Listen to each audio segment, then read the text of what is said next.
Pagkapait intawon sa gidangatan, ni adtong usa ka kapitan.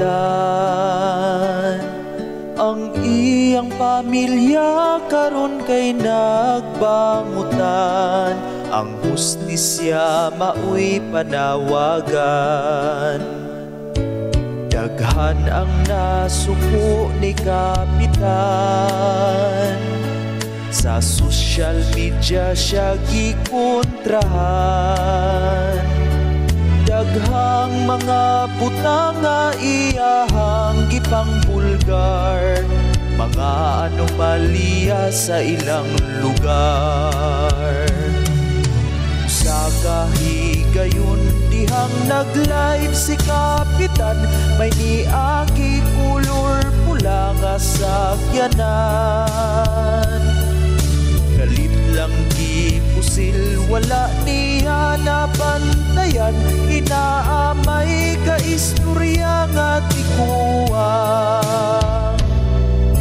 Nakita ka sa live ka nagkadugo,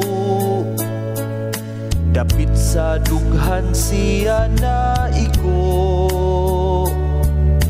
Maoy hinungdan sa dali niyang kamatayon, ang pamilya intaw nagmasulukon.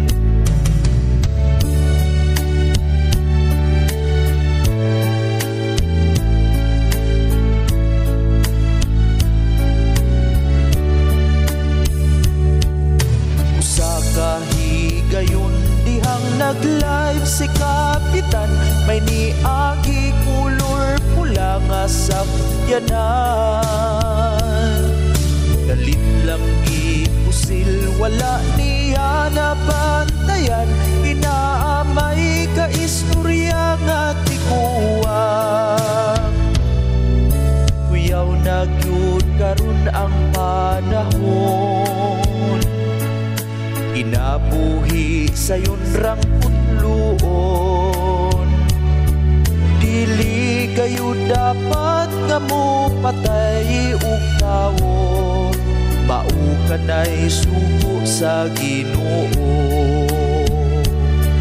Dili kayo dapat nga mo patay ug tawo, maukanay sugo sa Ginoo. Maukanay sugo sa Ginoo, maukanay sugo sa Ginoo.